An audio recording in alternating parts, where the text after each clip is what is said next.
first I want to talk about the hotel market, where there seems to be a lot happening today. What do you think about the supply of hotels coming down the pike? There's something like 9,000 new rooms, and some people have said we're clearly at the top of the cycle. What do you think the prognosis is for all the hotels that are being planned? And Keith, do you want to answer that one? I was going to say, it may be a question right for me. Hello, everybody. I think, we experienced in the last few years almost 2,000 more rooms. And I think that we're at the point now where we have a lot of inventory, a lot of great projects, a lot of great hotels. I think customers have a chance to try all different palettes they want. I'm not sure really how much more is coming online. There may be a few little hotels here and there. But I think that Miami Beach has developed into a great hotel environment. And I am excited to see what downtown Miami, Wynwood, Design District, those little hotel markets may actually evolve to be. Do you think you'll see any cancellation of products? For example, Marriott Marquis, as part of Miami World Center, that recently scaled down the number of units. Is there a hedge that developers need to be making? Yeah, I mean, I think going with good brands are good and good operators, but there's definitely a lot of supply in the market, especially with our convention center down and other things that I think that, you may see some hotels not get built that are planning on getting built, but even if that happens, I still think Miami's seen a great evolution of great hotels and products, which we never had before. So I think we've done pretty well with new things. Mm-hmm. Tony, you mentioned, we spoke the other day, you have a project that hasn't been announced. It's a hotel property in Brickell. Can you tell us about that and what your prognosis is? Oops, that's out of the bag. In general terms. First of all, good afternoon. I'm really honored to be here. I ran into Amir in the hallway from The Real Deal, and I met with him 4 years ago, and he distinctly told me that there would never be a Real Deal panel like this in Wynwood, and he was so excited to see this many people in Wynwood. So I'm super thrilled to have everybody here in our neighborhood, and I hope you guys stay and enjoy and have a great time, because Wynwood's awesome. I am working on developing a dual-branded flagged hotel concept that's mixed use in Brickell. And I think that, again, the market has softened slightly, and I think that there's been a lot of new product that has entered the market, but we're going for the mid-market. I think there's been a lot of luxury in Brickell, a lot of luxury condos. So again, I think it depends on what the asset class is, what the product type is, and what the value proposition. I actually love to see what's happening in Brickell with the Underline and City Center and all the projects that are going on there. The density, I mean, that is our main urban core area with a lot of pedestrian traffic and great brands coming. And so I strongly believe in the density that's happening there. And I think Miami at the moment is going through a little bit of a softening, but I said it will rebound. And I believe that we are one of the strongest hospitality markets in the country, and I think that we have room to grow with the right product. And how do you differentiate your hotel project, and how important is that compared to condo projects? Because obviously in the condo game, you really have to differentiate what you're offering. Gil was just up here talking about his Porsche, design tower, and that's, completely differentiated from what's been out there, in terms of other projects. What do you have to do to differentiate, or is it just, is it less an important thing in the hotel market?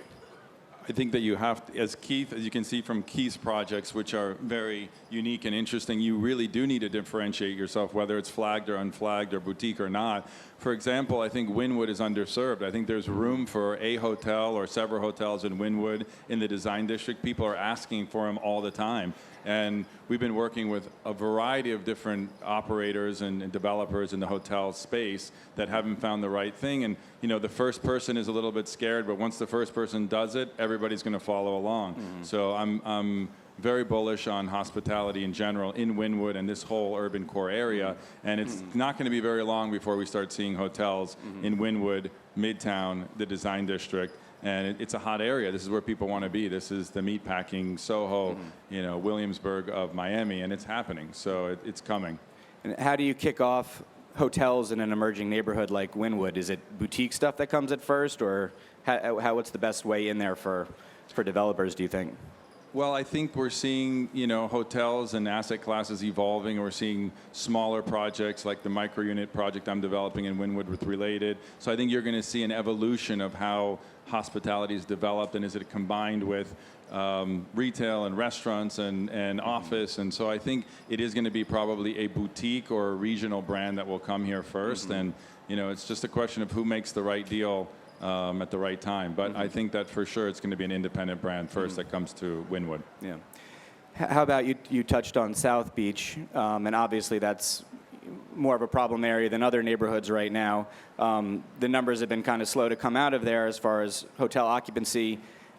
You mentioned something like a 20 to 30% drop in occupancy. I think the first part of 2016 was like a 1 or 2% drop, but do you guys have a sense of what's happening there right now as far as bookings and that sort of thing? Tony, we touched on that, and Keith, if you want to touch. Yeah, there's definitely been a dip, but I think that now is actually an exciting time. I think hotels in the old days used to just sit there with beautiful properties on the beach. Groups would come, weddings would come, events would come, and nowadays you really have to really work hard at it. So for us at Men in Hospitality, we geared up and we hired an amazing sales team, put through a lot of effort in corporate events. We have big Fortune 500 companies booking with us still. The summertime was tough. And we did get some cancellations, but as long as you stay relentlessly focused, I think they're still coming. And I think that we have beautiful projects in Miami Beach, great hotels, but you have to really activate them. There's a lot of properties, they build beautiful buildings, because to find money and to build something isn't really the hard part. And to be honest, it's more the activation of it. And I think that you often now see hotels that are beautiful, but you walk in and there's nobody there, there's no energy. So for us, we look at it like a blank canvas and how to activate it. So I think the challenge coming will be all these beautiful hotels and how they're really going to activate them and drive business. Right. So how do you do that, in relation to Zika? It's one reality here, but if you're, in New York or in California, it's a different reality. You don't understand what's happening necessarily. Are there ways you guys are dealing with that or combating that or putting out the message?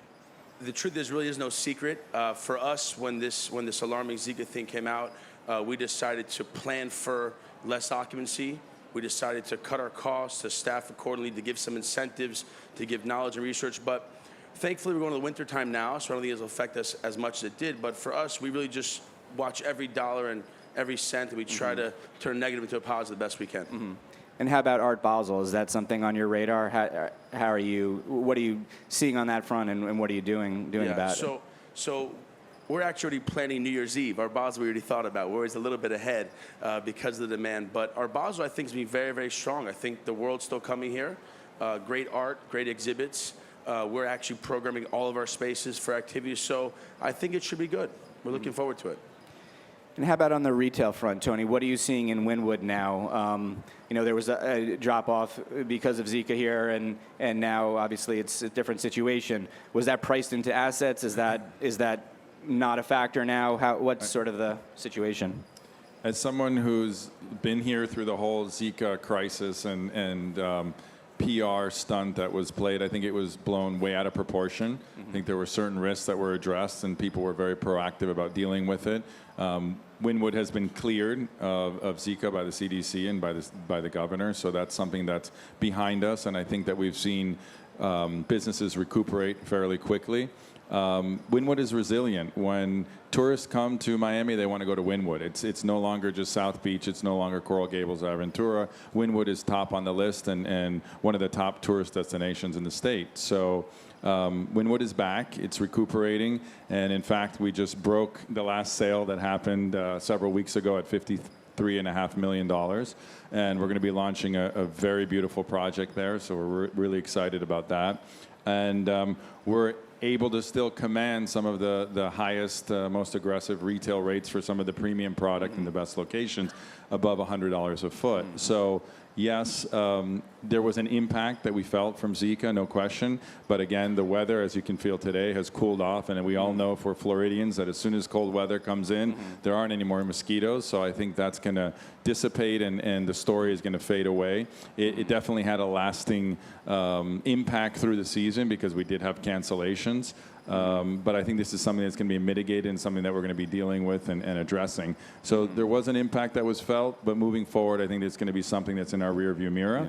And I'm optimistic that it will clear and businesses will recuperate and that it was a blip. And we did feel it specifically over the summer, which is already a slow period for us. But I think coming into the season, I think Basel will be very strong as well for all the arts districts in downtown and midtown and I think the businesses will recuperate. But retail, the retailers that we're seeing coming into Wynwood are very dynamic. They're unique. They're aspirational luxury. There are food and beverage brands from all over the world. We're seeing some really interesting, innovative brands that are considering Wynwood in this area as home. So I think you're going to start seeing some really interesting tenants coming into the market soon.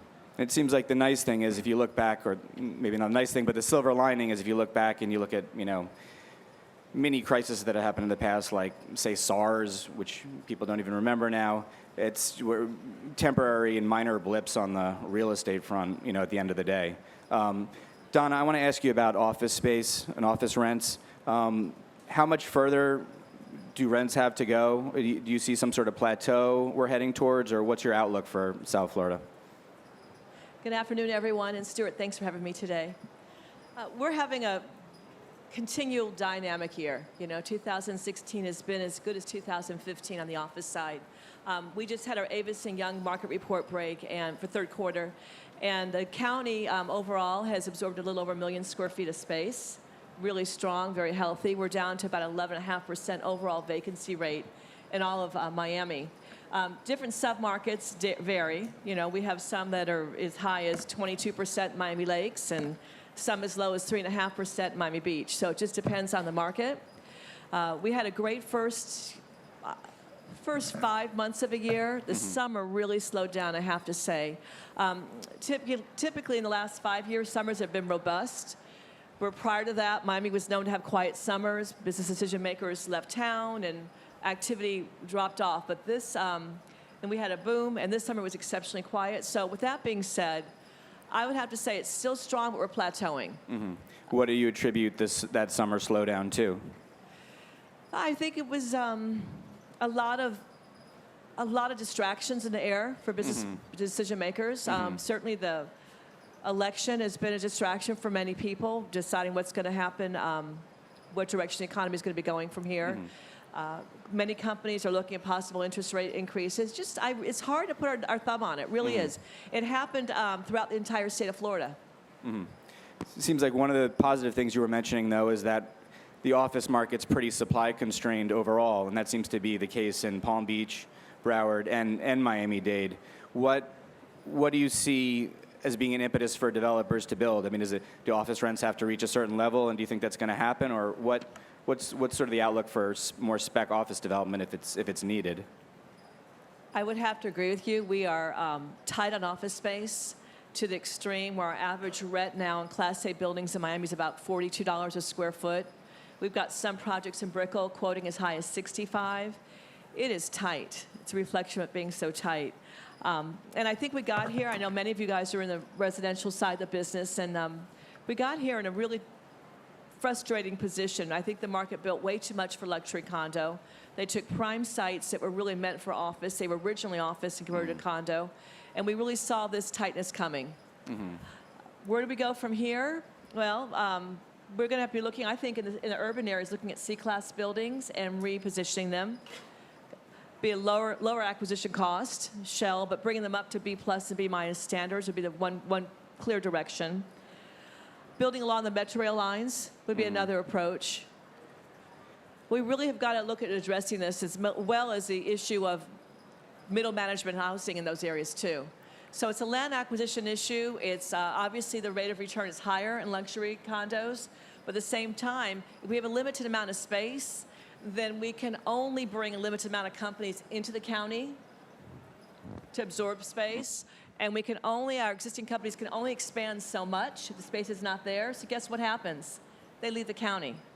And the infrastructure of our county is our transportation and employees. If you don't have companies here, these guys don't have jobs. If you don't have jobs, your capital investment drops, and it drops for everybody, right down to the guy pumping gas to the guy who's earning legal fees. So I don't think we often don't realize how important the office space piece of that equation is for companies to be able to employ people. And it seems like you had Brickell City Center and Miami Central that had great success pre-leasing office space, and that is a pretty tangible sign that there's the demand's there. Right, well, they built to a need.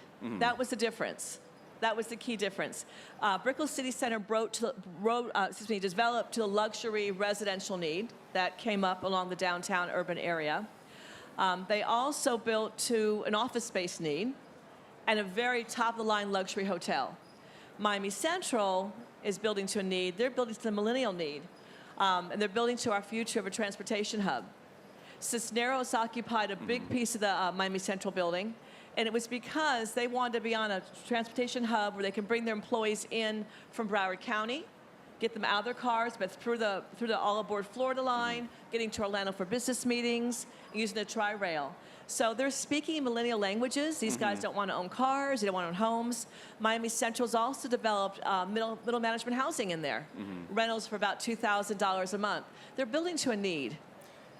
And how about up in Palm Beach? Jeff Green seems like he's basically taken over the entire market up there, and we had him on our last panel. He was saying that one day he flew into Palm Beach and he was looking at the airport, and there were just tons and tons of private planes, and he said, you know, every hedge funder in the world should have an office here. It just makes sense. So he's doing Class A office space in West Palm on the basis of that. There's currently 4 Class A office buildings in the entire market there, and he's has a pretty ambitious plan ahead. Do you think he's going to be successful? What do you think of the whole Palm Beach market? I believe so. And we have a comment in our office. We make a joke about every time you start with Miami, the further north you go, you lose 5 points in your occupancy rates. So Palm Beach traditionally has been much softer and a higher occupancy level than we have the ability to experience here in Miami. But the hedge funds did leave northeast, and they came into Palm Beach as opposed to coming further down south into Miami. There'll be more of that. Our tax structure in the state of Florida is what's driving it. And the people in the northeast area, Jersey, New York, they love South Florida. They feel at home here. And we're going to see more and more of that happen. Thanks. Lyle and Steve, what are you guys excited about right now in retail, in the retail world? What new neighborhoods, what new types of retail? It's a great question. First of all, hi, everybody. It's great to be here. Thanks for the invitation. It's a little tough to see because of the lights. But Stuart, thanks for having me. So international retailers look to Miami. If you're coming to the United States, you're either going to enter New York, Miami, Los Angeles, maybe San Francisco, depending upon where you're coming from. We're seeing more and more retailers emerging from South America and Eastern Europe looking for spots in Miami, partly because of the demographics of South Florida, right? We have, it's like the United Nations here. We have representatives from almost every country in the world living here, and we're beginning to see more and more folks coming from the Orient, coming from the Middle East, a lot of which has to do with aircraft lift coming into Miami. I'm sure you've all seen that, when Qatar Airways started flying nonstop, about 2 years ago, we started to see a shift in the demographic of who was coming here from the Middle East as well. And now with the intended lift coming from Beijing or Shanghai, I think it's Beijing, in 2 years at MIA, that'll change the shift as well. And that will also change or add some retailers to the area that aren't here now. But I want to pull, and this is not a political commentary, but I want to pull a Donald Trump and go off script for just 1 second, because I think that something that Tony said is like really, really, really important. So this morning I'm watching the Today Show, and they have a segment on where to go that's warm, that's Zika free, right? It's like this has become everybody's anathema. And we're going to suffer here for a little bit, but usually around Yom Kippur we start praying for icebergs in the Hudson. Now, I was in New York this week. It was 82 degrees. It was beautiful. It's not always going to be the case. It's going to be freezing in New York. It's going to be freezing in Chicago. We've probably had almost a dozen real estate reps from different retailers who've canceled trips down here over the last 6 weeks, either because their companies wouldn't let them travel here, or their wives wouldn't let them travel here, or their husbands wouldn't let them travel here because of Zika. It's a moment in time that's going to pass. And when it does pass, the floodgates are going to open up, because the pent-up demand to be in some of the emerging neighborhoods here is huge. So that's my commentary. I think there's no shortage of people from across the rest of the country that see something negative happen in South Florida and then kick themselves, a year or two later, saying, why didn't I do something then? Why didn't I buy then? How about new neighborhoods, Lyle? What are you excited about? So I think we're all pretty familiar with South Beach and Collins Avenue and South of 5th and the Design District and Wynwood and Little River, and amazing areas we have here. The area that I personally right now am the most excited about, because it's the hidden in plain view area that is beginning to get attention, is Allapattah, which is only 10 blocks west of here. It's no secret that two significant groups have acquired almost 20 acres of industrial property over the last 2.5 years. Over $40 million in transactions. And what's unique about it is it has the benefit of being 10 blocks west of Wynwood. It's immediately across the street from the Civic Center, the Medical Arts District, the court system. So you've got the largest concentration of hospital beds and hospital employees in the state, literally across the street. This pent-up, daytime population of about 30,000 people, medical students, nursing students. The Miami-Dade Community Medical Campus is there as well. It has the benefit of having a Metro Rail station in it. It's got great access because of 12th Avenue and 17th Avenue and its connection to the highway system. But what's really fascinating about it, and I didn't realize this till I took my wife and saw it through her eyes, is it's this 15 square block farmers market, because it's where all the fruits and vegetables come into South Florida from the airport, from the railway lines, from the seaport, trucked in. They get broken down, distributed around. So it's like walking up and down what used to be the meatpacking district in New York, or Fulton Market in Chicago. So it's fully informed by this culture of vegetable produce. It's got great investment from some of the most dynamic investor developers that have played in South Beach and in Wynwood. And it has the benefit of having the Metro Rail station and the population base around it. So when you ask me today, where do I think the next emerging neighborhood is? I think it's a natural.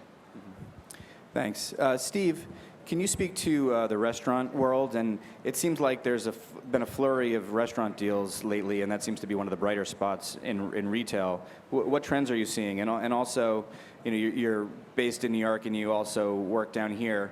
What is sort of the overlap and interplay between New York and Miami right now? Good to be here. Thank you for having me, Stuart and Amir. What we're finding is that the activity within the restaurant and food and beverage marketplace in Miami is incredibly stellar.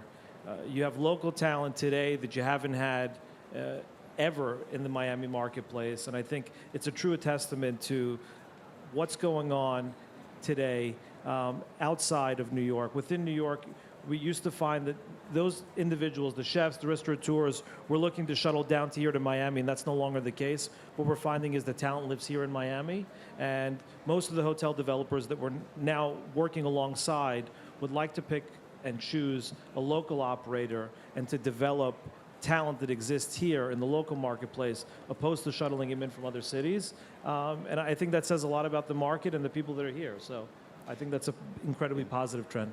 How do you build up a local talent pool for the restaurant industry? I mean, do you need the culinary institutions, or do you need just smart operators who are able to bring in the right people, or is it a combo? I think it's taken quite a bit of time for the homegrown talent to come about.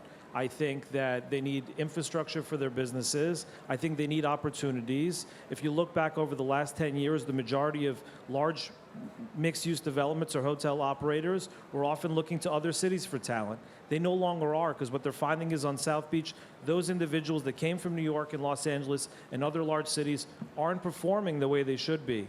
And they're now looking only solely to their own city to be able to seek that talent. And I think what you're also finding is in new areas like the Design District and Wynwood, a lot of these folks now have the opportunity to open a business with less capital, better rents, and I think that's the advantage that Miami has that most other cities do not. And you can't develop a successful business with sky-high rents and $1,000 a foot build-outs. And I think Wynwood today offers you that opportunity to get your foot in the door and build a business. And there's dozens of which have created that, which is going to give them what they need to be able to continue building their businesses. How about the Miami River area, Lyle? You've done some deals there. What's your kind of prognosis for restaurants there and retail in general? I don't know about retail in Miami River.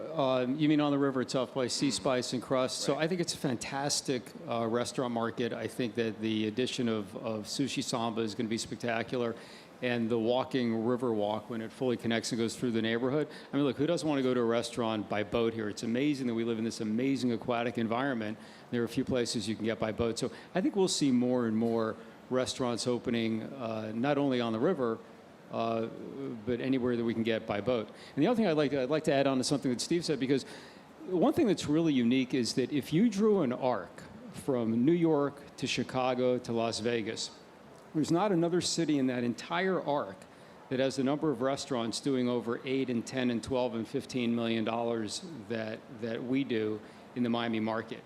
And that's an important metric for folks in our industry.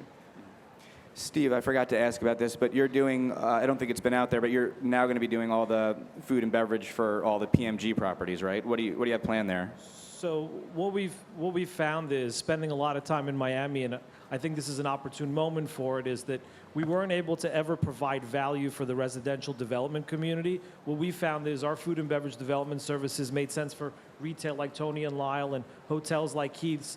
And the reality is that there are quite a few people out there in the marketplace within hotels and retail. And one of the niches we've been looking towards is the luxury residential market. And how do you sell apartments? I think we're probably in the right room of folks that can tell us how to. Amenities. Beautiful, beautiful apartments, amenities, great views, et cetera. So the slot that we think we could fill the void in is the food and beverage component. So we're developing food and beverage cafes within these ultra luxury residential buildings. And we're starting this with Property Markets Group in 3 of their new developments, and we're in discussions with quite a few others. So that's an exciting business that we're focused on now. So some of their properties are obviously in Brickell, including where the construction accident sadly happened yesterday. What do you guys see as the outlook for retail space, given the fact that the opening of Brickell City Center next month and the World Center and Metropica, an additional space? Well, obviously Metropica is in a different market, but what do you see with the downtown core as far as the retail future there? So I think that the retail is very nodal, right? I mean, there's cities like New York and Chicago where there's a lot of pedestrian connective streets and retail on the street, but I think here we're going to tend to be very nodal because the traditional, mall players, whether it's Apple or J. Crew or whatever, will tend to go into the Brickell City Centers and the Miami World Centers, and those will create nodes from which other streets will expand, and there'll be some interesting street retail. But I think that's where we're already seeing it with the Brickell City Center, and we'll see it at Miami World Center as well. I think that's where those players land, as well as in neighborhoods like Wynwood and South Beach and the Design District. But I think that the interesting street retail that we'll see in places like Wynwood, we'll see more and more of in downtown Miami as well. I mean, we saw when we did the Whole Foods at Met Miami, the numbers were unbelievable because the pent-up demand for food is huge. I mean, when we think about it, there's a Whole Foods and 3 Publixes in downtown and Brickell, right? Their sales are spectacular, which you only get from having tremendous occupancy. So there are, literally hundreds of thousands of people in that market, either living there, working there, or coming in and out of that market during the day, and it's completely under-retailed. So we ask ourselves, gee, how much more retail can we handle? I think the answer is we can handle a lot because there's nowhere near enough. And I don't just mean traditional regional mall retail. I mean really interesting street retail, whether it's the donut store, or the coffee store, or the clothing store, or the shoe store, what have you. Tony? I just want to add to what Lyle said. I agree. I think Miami's under retail with especially specific types of retail, the aspirational, the interesting, the independent brands that we're talking about that fill in around the traditional mall and the big box that are trying to come into the urban core. But the amount of interest we get on all the spaces that we have throughout Wynwood and the Biscayne Corridor and MIMO, and really interesting tenants that some of them are regional, some of them are national, and we're getting interest from all types of different brands. But people think that we had this huge development cycle and we developed all this retail. We really didn't. In Wynwood specifically, we have 40,000 feet available in a market of many million square feet of potential retail. And to go back to the office discussion, I mean, office is evolving, and I really appreciated Donna's insight and what she had to say about office, because we really haven't developed any new office.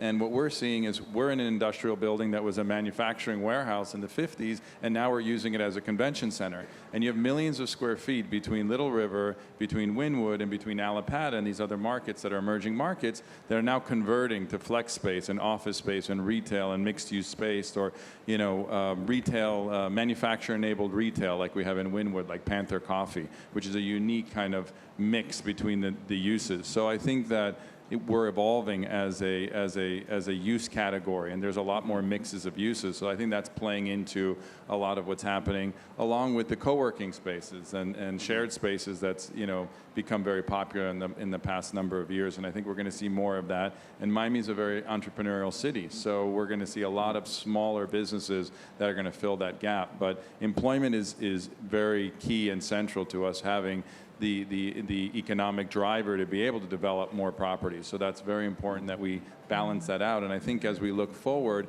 we're going into a more normal, stable, softening cycle, but I think you're going to see more multifamily development. I think you're going to see construction costs come down. We couldn't compete with the high-rise luxury developers. They were getting too high returns. Now you're going to see things that are a little bit more normal, more even keel, and I think that's healthy for the market. I want to ask one more question, then we're going to turn it over to audience Q&A.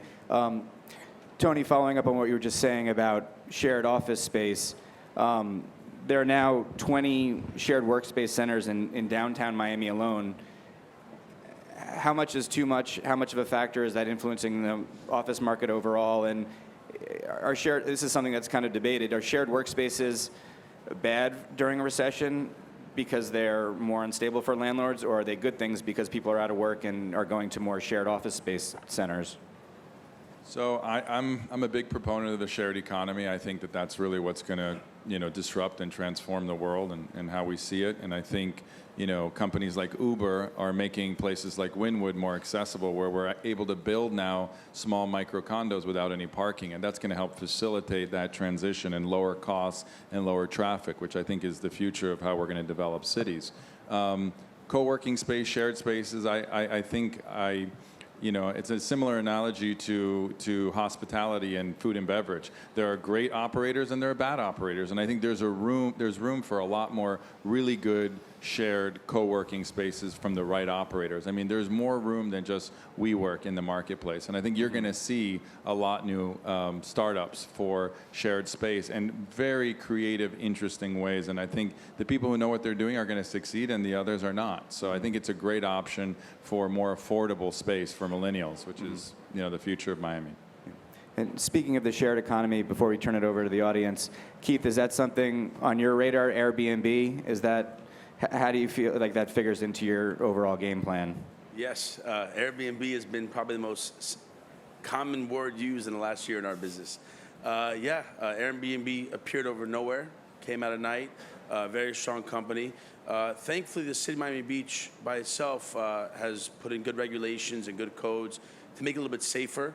I think the Airbnb concept as a platform makes sense, but I think there has to be some rules, some regulations for safety. So thankfully, the city of Miami Beach has really put in some good things to help us out with that. And their regulations are it's $20,000 for the first offense, right? That's pretty stringent. Yeah, they actually just raised it, I believe, around 3 months ago to $20,000 first offense and $40,000 second offense, because prior to that, their fine, I think, was maybe $100. So nobody really cared. So I think the city manager and the commission worked very, very well to put in some really good regulations where now I think Airbnb can function, but as a little bit more of a formal business than just nomads running around renting out rooms. Mm-hmm. We should remember that, Airbnb, when you check into a hotel, you're paying a resort tax, right? So the city's collecting money that goes to, convention centers, infrastructure, public spaces, event spaces. And when you use an Airbnb, and I know we all love these concepts, but when you use that and they're not contributing to, sales tax, they're not contributing to convention resort tax, it affects all of us. It hurts all of us. So I think one of the issues from the resort side is that it's just non-competitive because they're not contributing to the taxes that you have to pay. Absolutely. They're not supporting the municipal infrastructures everywhere. Miami Beach, everywhere in the country. Yeah, because they don't pay resort fee or sales tax or go with any of the rules. So it does have an impact. It trickles down the entire spectrum.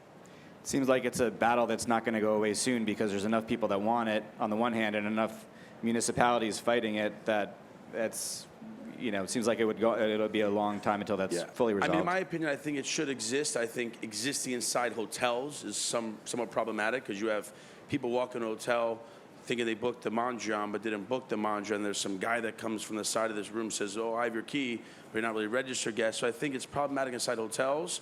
I think in real residential neighborhoods where people have homes, it's problematic for neighbors to rent out rooms inside their house. But in some apartment buildings and in some areas, it may make sense as long as it's organized and structured, I think. And hopefully that's where it's going to go. I think that's all the time we have. I want to thank our panelists for their great insights across all parts of the market. And thanks, everybody. Thank you.